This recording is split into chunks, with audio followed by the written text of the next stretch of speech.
Artificial intelligent AI, जिसकी वजह से पूरी दुनिया और दौर में बदलाव आ गया। पूरी दुनिया में हड़कंप मच गया, दुनिया को हिला कर रख दिया और पूरे दौर को बदल दिया। कहां से हुई इस एआई की शुरुआत, आइए जानते हैं हम इस वीडियो में।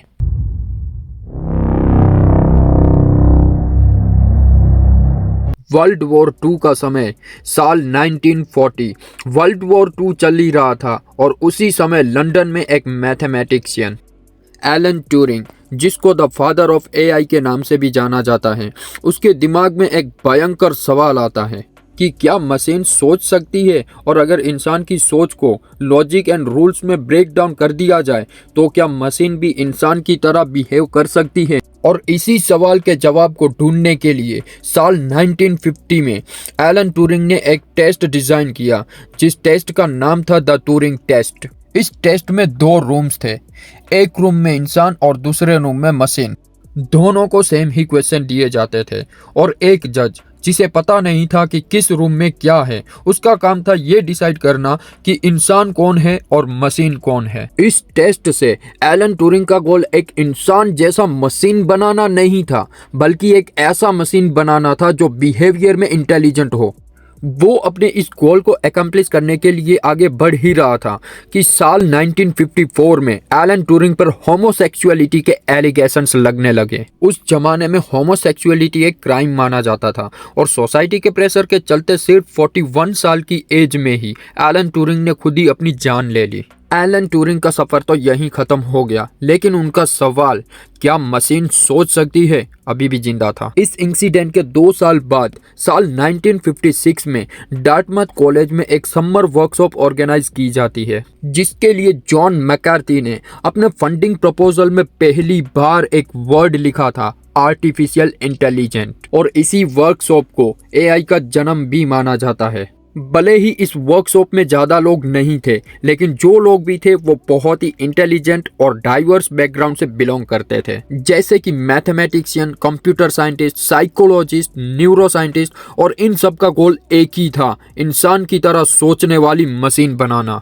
इस वर्कशॉप का इम्पैक्ट फौरन तो नज़र नहीं आया, लेकिन इस वर्कशॉप को अटेंड करने वाले लोगों ने डिफरेंट यूनिवर्सिटी में एआई लैब्स बनाना शुरू कर दिया था। मैकार्थी ने स्टैनफोर्ड में, मिन्स्की ने एमआईटी में, तो वहीं नेवल एंड साइमन ने कार्नेगी मेलन में। और तब से एआई खुद में ही एक स्टडी का नया डोमेन बन गया। आर्टिफिशियल इंटेलिजेंस को लेकर खूब स्टडीज और रिसर्च चलती रही और साल 1960 में जोसेफ वीजनबाउम नाम के एक साइंटिस्ट ने एमआईटी में एक ऐसा चैटबॉट बनाया जो डॉक्टर्स की तरह बात करती थी, जिसका नाम था एलिजा। इसी दौरान स्टैनफोर्ड रिसर्च इंस्टीट्यूट में फर्स्ट टाइम एक ऐसा रोबोट बनाया गया जो देख सकता था, प्लान कर सकता था, मूव कर सकता था, जिसका नाम था सेकी द रोबोट।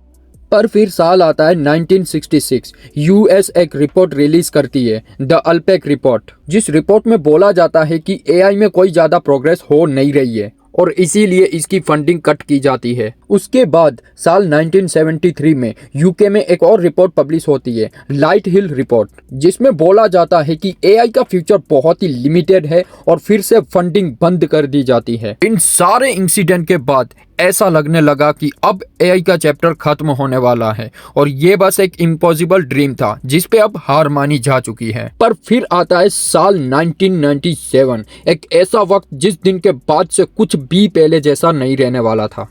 IBM ने एक ऐसी चीज बना डाली थी जिसने पूरी दुनिया को शॉक कर दिया, और ये था IBM का सुपर कंप्यूटर डीप ब्लू। और इसने उस वक्त के वर्ल्ड चैंपियन गैरी कैस्पेरोव को चेस में हरा दिया। Deep Blue has instantly sacrificed with knight captures E6.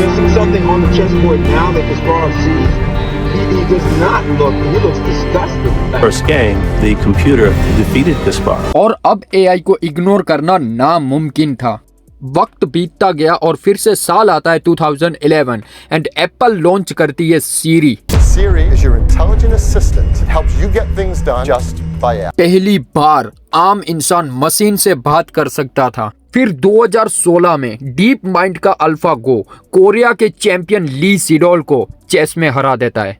advanced computer program to the test against one of the brightest minds in the world and won. AlphaGo beat a professional player who has 18 Go World Championships under his belt. जो दुनिया को impossible लग रहा था, AI ने उसे possible कर दिखाया। 2017 में एक पेपर पब्लिश होती है, attention is all you need, और इसी पेपर में जन्म होता है ट्रांसफॉर्मर्स आर्किटेक्चर का, जो आज के हर बड़े एआई मॉडल की बैकबोन है। और यहाँ से एआई के गेम में एक और ट्विस्ट आता है। साल 2012 के आसपास जीपीयू यानी ग्राफिकल प्रोसेसिंग यूनिट, जिस चिप को मेनली गेमिंग के लिए बनाया गया था, एग्जैक्ट वो चिप एआई की ट्रेनिंग के लिए भयंकर फ्यूल बन गया। वक्त बीतता गया और एआई को और एडवांस बनाने के लिए ट्रेनिंग चलती रही। 2015, 16 और 17 एआई की डेवलपमेंट का दौर बहुत बड़े लेवल पे शुरू हुआ। 2018 model GPT-1 the very first version started. 2019 Model GPT-2 the version expanded. 2020 Model GPT-3, GPT-4 and GPT-5. These model began using massive data sets. बहुत बड़े लेवल पे लोगों का इंटरनेट डेटा यूज करा गया एआई को ट्रेन करने के लिए। Entire public internet data including Wikipedia, millions of books and scientific papers और ना जाने क्या क्या। फिर आता है क्रांतिकारी दौर, रेवोल्यूशनरी एरा, जिस दौर में बदलाव आया, रेवोल्यूशनरी दौर। वो था 2022 का साल, जिस दौर में दौर का रेवोल्यूशन हुआ। 30 नवंबर 2022 दुनिया को हिला देने वाली तारीख। ये वो समय था जब आर्टिफिशियल इंटेलिजेंट एआई लैब से निकलकर आम आदमी के मोबाइल तक पहुंच गया, जब ओपन एआई ने पब्लिकली लॉन्च करा chat GPT. 32 months ago, we launched ChatGPT, and since then, 100 million users on ChatGPT in 2 months. AI chatbot ChatGPT is now the fastest growing consumer app in history. और फिर artificial intelligence के कारण बहुत कुछ बदल गया। Business models, market में job करना, जॉब ढूंढना, इन सब में बहुत बदलाव आ चुका है और आगे कुछ सालों में ही और चेंजेस आ जाएंगे। Education, graduation, business model, job markets और भी बहुत कुछ, इन सब का तरीका आर्टिफिशियल इंटेलिजेंस के मुताबिक करना जरूरी हो जाएगा। मार्वल जैसी कंपनीज एआई का इस्तेमाल कर रही है अपनी टीवी शोज और फिल्मों में एनिमेशंस बनाने के लिए। अमेजॉन कंपनी एआई का इस्तेमाल कर रही है पूरी की पूरी किताब लिखने के लिए और अपनी वेबसाइट पर बेचने के लिए। एआई से लिखी गई कुछ किताबों का नाम ये रहा: बॉब